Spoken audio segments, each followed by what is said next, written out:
What's good, YouTube? It's your boy Johnny Finesse. Welcome back to the channel, and today we have another video. We have these regular guys challenge an NBA player and instantly regretted it. If you're new to the channel, haven't subscribed yet, hit the subscribe button. We on the road to 800 subscribers, y'all. We moving fast. We going hard this year.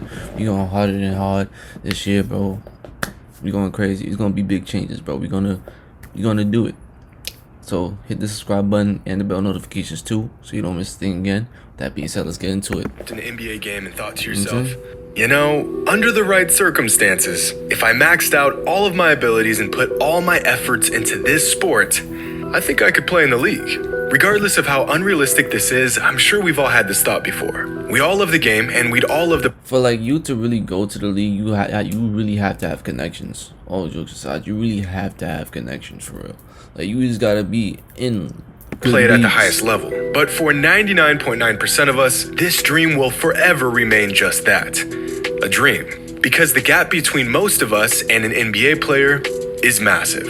In fact, it could be difficult to understand just how much better the average NBA player is compared to the average Joe. Luckily for us, every once in a while an NBA player will take the time to show us just how much better they really are. A few weeks ago, a high school basketball player challenged Bryant, former NBA player and basketball GOAT, to a game of one-on-one. Oh man, the kid was confident. So confident that he even bet his own shoes on the game. Now, this kid looks to be a solid 6'2", 6'3", with some good skill and athleticism. Probably better than the average high school hooper. On the other hand, Scalabrine is a 43-year-old who's been retired for nearly a decade. But there's levels to this. On the first possession, the high schooler tries to create space with a little hezzy pull-up and gets stuffed. At this point, the game was already over. Like high schoolers have the most, like, they probably only have 1, 2, or 3 moves, and then after that it's just size ups. Like, they only have 2 to 3 moves and size ups. Hey! Look, Hey! you're too small. Hit the weight room. Hey! Are they playing for Keith? Yeah. It's too late. It's too late. After what probably felt like the longest 5 minutes of the kid's life, Brian Scalabrine beat the high schooler 11-0. It wasn't even close. Now, I'm sure there's some clips of the kid getting more shots up on Brian, but his friends decided to only include the clips of Brian torching him. Now, Scal could have easily used his size on every possession, but to really make an example out of the young buck, he got into his bag instead. This isn't even fair. Keep in mind, Brian is a relatively out-of-shape 43-year-old, 9 years removed. That shot don't go away. That shot does not go away. From the NBA. Brian wasn't even an average NBA player. No offense to the man, but when I tried to search up his stats on Basketball Reference, Brian was so low on the leaderboard that he didn't even come up. His name literally doesn't appear. So instead, I had to go over to the ESPN archives and dig through hundreds and hundreds of players until I finally found old Brian on the last page of the league leaderboard. Out of 479 players in the NBA that season, Brian ranked 464th. 464th. In fact, in Brian's last season in the NBA, he scored just 32 points. In the season before, he scored just 20. And in the season before that, he scored 78. In fact, Brian scored less points in his entire 11-year NBA career than James Harden scored last season, in the first 45 games of the season. Damn. In Scal's last season in the NBA, he was worse at scoring the ball than 97% of NBA players. And here he is, 9 years later, shooting hoops in his spare time and still absolutely smoking an above-average hooper. This, ladies and gentlemen, is what I like to call perspective. It's something that you need in order to grasp exactly where you stand in the world of sports. And yet it's something that a lot of sports fans lack. We all know that one guy that swears he would have went to the league if he didn't get injured, or he got more playing time, or if he was 6 inches taller. That's me saying that. I'm that one guy. But all jokes aside, sometimes we just need to get walked by real NBA talent to know exactly how good these guys are. Like in 2017, when a 22-year-old Fred VanVleet went one-on-one against 2 other hoopers. Now, these other hoopers were far from average. One of them was Marcus Posley, a guard in the G League. The other hooper was Jordan Poole, who is now a contributing player on the Warriors, but at the time was an 18-year-old fresh out of high school as the 51st top prospect in the entire country. 2 Two elite basketball players, one a professional in the G League, the other a top high school recruit with 5 inches on Van Vliet. Van Vliet was in the G League too, though. Both of them far, far better than everyone at your local gym. Take a wild guess at how these one-on-ones went.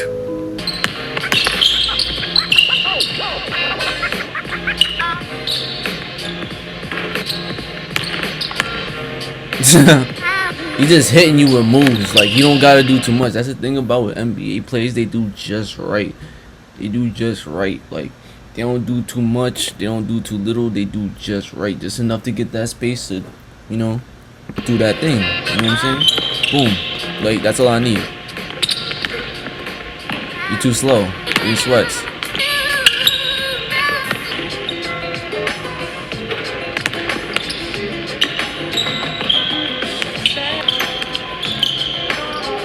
Shit. It went pretty much exactly how you would expect. Van Vliet, going half speed, was still on another level. Just look at how easy he gets to his spots. Getting up shots like the defender isn't even there. In a King's Court format, Poole finished with 3, Mosley finished with 7, and Van Vliet finished with 19, and didn't even break a sweat in the process. Look at this bucket here. Come on, dog. This man literally isn't even trying. Today, most fans know Van Vliet as a killer point guard with a championship and a 54-point performance under his belt. But back in 2017, Fred was hardly a rotational guy for the Raptors, averaging just 8 minutes and 3 points per game. This guy is 6 feet tall on a good day, can hardly get playing time in the league, and here he is completely sleepwalking through 2 elite basketball talents like it's nothing. Perspective. And I would like to say that for the most part, NBA players don't even give us average Joes the time of day. Only one. But the real reason why they don't average that much points is their usage. Like in the NBA, they only use like two to 3 players that are main scorers, and everybody else is just like, if the play is broken and you have the ball, it's up to you to shoot it, like type shit. That's what Fred VanVleet was, until they noticed that he's more consistent making shots, so he moved up the scoring rotation. Like the usage percentage, you know what I'm saying? Once in a blue moon do they bring their busy days to a halt to show some washed up hack just how delusional he is. But far more often, these pros don't even listen to the chatter. Well, all of them but Scalabrine. Bryant doesn't just listen to us average Joes, he makes a show about it and proceeds to embarrass our fellow average brethren for the world to see. Seriously, this was a real thing. This actually happened. In 2013, on a show called The Scallenge, which is pretty much the greatest name for a show in the history of shows, Bryant Scalabrine didn't just play random guys one-on-one and take their shoes. This man handpicked contestants via video submissions, brought them onto his own show, created apparel and merchandise for the show, and even had his own sideline crew to call the action. This is absolute peak all-time pettiness from Scal. And I love it. Imagine sending a video to a former NBA player, calling him out on his game and saying you could beat him, and probably assuming you won't actually get picked. And then next thing you know, you're suited up in a gym checking the ball up to a 6'8" NBA champion. Now, some of these video submissions were complete satire, but for every guy trying to crack some jokes, there was a hooper who actually felt like he had a chance against Scal. The 3 contestants he chose were Matt Tomaszewski, Rich Morantis, and Jake Fay. So 6'4", played at Syracuse. Okay. Played at as a university, former pro overseas. Okay. He done something, but overseas is like, you're tall, athletic, and then you had an agent that got you there. So it don't really matter at that point. 2 trophies, I guess. Now, Mr. Tomaszewski wasn't your average hooper. Matt was a 6'8" forward who started at Syracuse just a year before this one-on-one. The second challenger, Rich, was actually a really good hooper back in his day, a former D2 player and also a former pro in Australia. The last challenger, Jake Fay, well, Jake is the epitome of an average player who had nothing but what I assume are a few rec league trophies in his submitted video that he literally did drills around. 3 challengers, 1 Scalabrine, and a 0% probability that anyone stood a chance. Matt Tomaszewski, a graduate of Syracuse, where he played basketball. Rich, it's a good size matchup. They're almost identical in physical appearance. I watched him in He look like he warm-ups. don't He even can play ball hit no more, threes for real. all day, but the question is, does he have the speed? Does he have the quickness to take on like, the he Vanilla look like he Godzilla? don't- Elbows Oh, up. how about that? How about that? Positioning. Ooh. Bing. That's a nice spin move. And And he goes back for the three. Oh, red. Oh, It's an interesting strategy. Hey. Brini, what a contest. Hey, seriously? Well, that went about as terrible as I thought it would. Let's see how Jake did. What's the next one? Where I'm from, I'm called the Great White Hope. Because I wear hoop uniforms. There ain't gonna be no hope. Oh, this guy's gonna suck. Oh, okay. Well, that's not bad. All right. That's decent. Wow. I think this guy might be a keeper. And he got his All around the trophies. Yeah. Scout, what do you think? No, it's decent. Good athlete. It's a guy, we're going to pick this guy. I like it. Make sure you bring your trophies. This is the guy we want. Scout. No, he didn't. He got fouled. Jake. Oh, that's just embarrassing. Oh! Too little. Push off. There you go. Ooh, lot. There you go. Go for the dunk, baby. Oh! Fade away. Well done, Jump man. right in. And it is the And shutout as he wanted. Brian Scalabrine takes out Jake Fay. Yep, pretty much what I thought. Rich, These other let's dudes see got what you three. can do. As much as I would have to guard him, he'd have to guard me. So you have chosen death.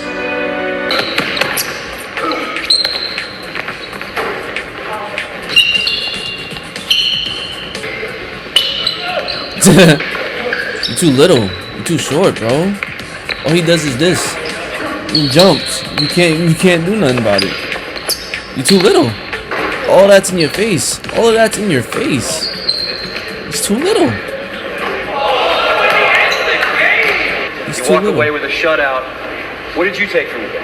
Well, I missed that first shot that I should have made. And after that, I just couldn't get the shot going. Really, it's kind of where it is. Okay, that was terrible. Breaking news. NBA players, even old washed up retired ones, are way, way, way better than any of us. And I would like to say that after torching these three contestants, everyone's ego came back down to earth. But no. Instead, and I'm not joking when I say this, the sideline crew decided to get in on the action and challenge Brian to a game of 3-on-1. But you could obviously see that these guys don't play basketball. This is like a joke. This is like The sideline crew. Yes. 3 below average middle-aged men versus 1 former NBA player. Based on what you've seen so far, how exactly do y'all think this went down? the 3-on-1 can win if they know how to use their IQ. Triple team. All you gotta do is double team one in the paint. That's it. Double team at the top, one in the paint. When y'all get the ball, just keep passing it. Spread out the floor, pass it. That's it. That's really all you have to do. Y'all trash. Y'all not even trying. See? Oh, you trash. Y'all moving too slow. Y'all gotta move faster. Like that.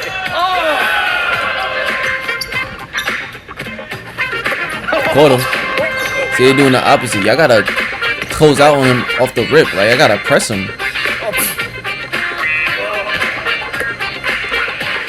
That is so disrespectful.